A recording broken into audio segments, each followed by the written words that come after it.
Bonjour et bienvenue sur le podcast Faits divers de l'Hebdo des Toulousains, la face noire de la ville rose, réalisé par notre journaliste Vladimir Max. Aujourd'hui nous vous proposons d'écouter l'histoire du narcotrafic dans la ville rose. Retrouvez-nous en presse tous les jeudis.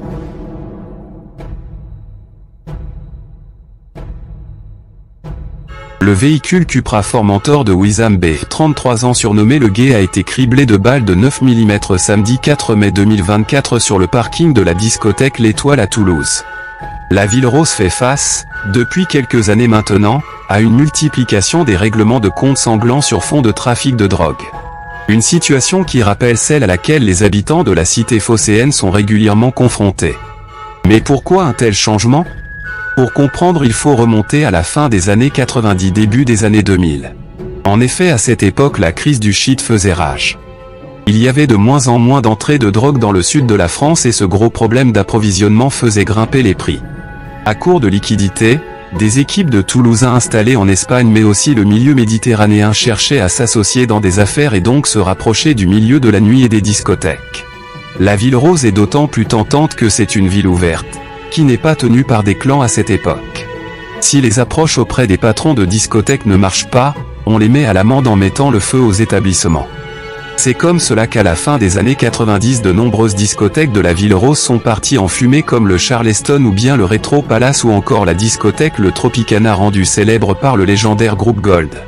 Puis si cela ne suffit pas, alors on passe à la vitesse supérieure et on exécute.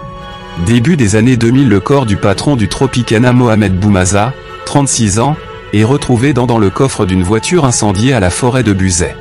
Puis c'est au tour de son portier Ali Guéry, 38 ans, d'être froidement abattu dans sa voiture, un lundi soir, à Toulouse, à l'angle de la rue Jean Mermoz et de la rue Jules Amilot, 2 semaines après l'exécution de son patron.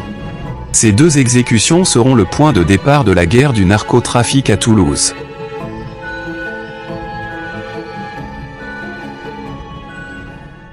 En 2002, le corps du jeune Gaouti Bandareur, dit Cano, est retrouvé dans une ferme abandonnée au bout de la piste de l'aérodrome de Murelherm avec une balle dans la nuque.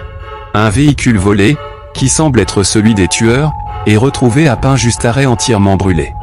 3 hommes seront mis en examen pour cet assassinat et incarcérés, parmi eux une figure toulousaine, Stéphane Arcangeli, 32 ans, ancien boxeur connu aussi comme portier de discothèque, dont le nom avait par exemple été cité en marge d'un important trafic de stupéfiants, démantelé avant l'été 2002 par le SRPJ toulousain.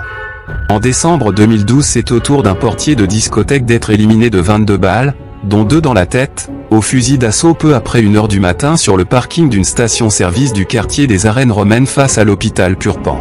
Nordine Belkacemi avait lui aussi un lourd passé judiciaire selon l'ancien procureur de Toulouse Michel Vallet.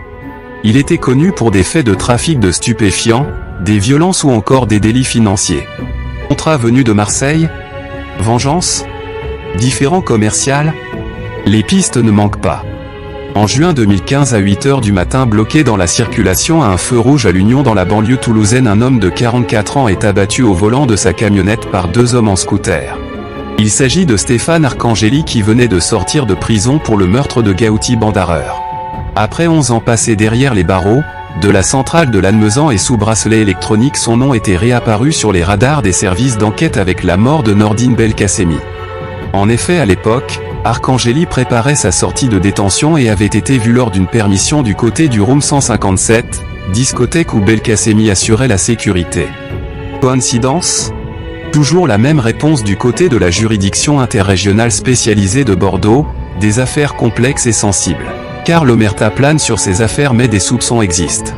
En effet, des membres de la police judiciaire toulousaine se sont beaucoup intéressés aux liens que Nordine Belkacemi entretenait avec un certain Bruno Sacomano. Cette figure du milieu marseillais, surnommé le parrain des Alpes, tenait une pizzeria et un bar rue de Rémusat à Toulouse à cette époque. Les hommes de la PJ soupçonnaient cette figure du banditisme, de ne pas s'être installé dans la ville rose seulement pour vendre de la limonade. En effet, depuis l'exécution de Belkacemi, les policiers du SRPJ de Toulouse enquêtent sur une série d'assassinats, dont certains à la Kalachnikov, dans les cités toulousaines. Des règlements de comptes sanglants et aveugles entre bandes rivales, et qui auraient pour toile de fond des conquêtes de territoires liées au trafic de drogue, comme celui de Walil Arbib, tué le 14 août à Beauzelle, près de Toulouse, abattu au fusil d'assaut. En 2016, dans un bar du quartier Amouroux, peu avant 2 h du matin, Miloud Kéroubi, 40 ans est exécuté de 4 balles dans les jambes et une dans la tête par un commando armé. En 2017, Jamel Tari est exécuté de plusieurs balles de Kalachnikov dans la cité du Mirail à Toulouse. Véritable scénario de film où 2 hommes avaient pris l'apparence d'un couple en habit traditionnel musulman et s'étaient approchés à quelques mètres de leur cible lorsque l'un d'eux, dissimulé sous une burqa, avait sorti une Kalachnikov d'une poussette et avait ouvert le feu. L'émotion des Toulousains, peu habitués à un tel déferlement de violence, est légitime. La situation de la Ville Rose est pourtant encore très éloignée de la criminalité marseillaise. Jean-Luc Moudinque, maire UMP de la Ville Rose, a néanmoins écrit au ministre de l'Intérieur, lui demandant de rétablir l'état de droit. Les policiers toulousains se plaignent, de leur côté, d'un manque criant de moyens, qui les empêche d'endiguer la violence dans les cités. Et c'est là toute la différence avec la cité phocéenne, selon Didier Martinez, secrétaire du syndicat policier SGPFO, interrogé par Libération. Un meurtre à Marseille et ses 20 policiers supplémentaires, grince-t-il. Dans le commissariat des quartiers nord de Toulouse, ils sont 19 fonctionnaires avec en moyenne 300 dossiers chacun à traiter, et pas le temps d'enquêter.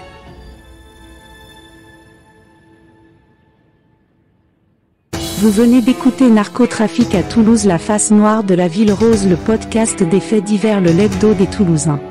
À la réalisation Vladimir Max. Vous nous donnons rendez-vous la semaine prochaine pour un nouvel épisode. Retrouvez notre journal en presse le jeudi.